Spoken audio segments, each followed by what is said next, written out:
There's a mobile cart, a cart just like you'd see in a hospital. It has a computer on top of it, a monitor, and then a camera. And that camera is what allows then the physician on the other end to be able to see the patient, and the patient's able to see the physician through the monitor. So the way it works in a hospital is, let's say that a patient comes in, they have a stroke or stroke-like symptoms. They're going to come through the door, they're going to get an immediate neurological assessment very quick. If they're a telestroke patient, if they do have a stroke, they're going to go immediately to CT. When they get to CT, the staff is then going to put in a consult.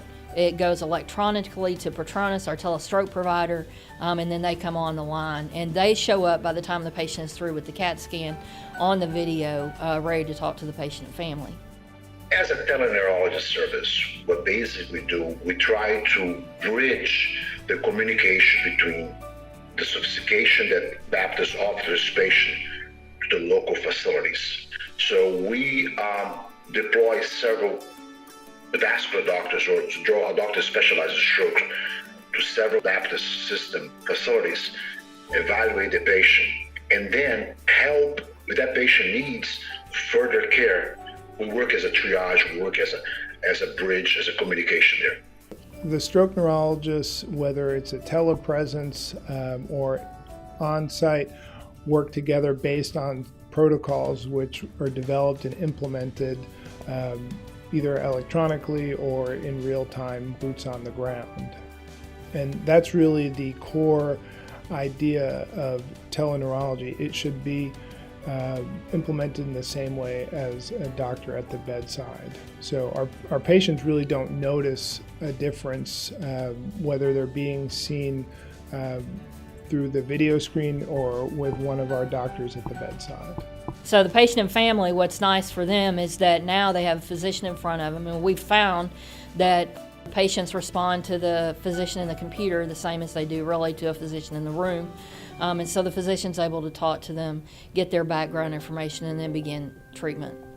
What it will basically do is then we will look at the patient, communicate, we'll call directly the neurologist or the stroke neurologist or the interventional neurologist and communicate with them what we see, what we found, what the radiologist shows, and with the discussion, what is the best treatment? Does this patient need to be transferred? How does this patient need to be transferred?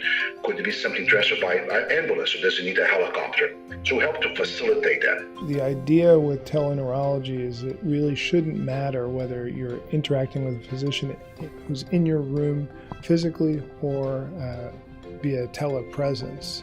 Our team really, for stroke, is well versed in the same protocols and really carries out the same orders whether they're seeing the patient physically or via telepresence.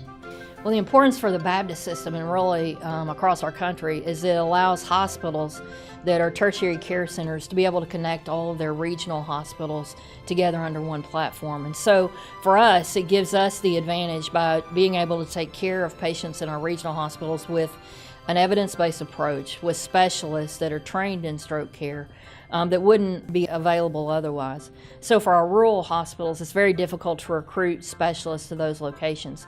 This Telestroke brings a specialist to them.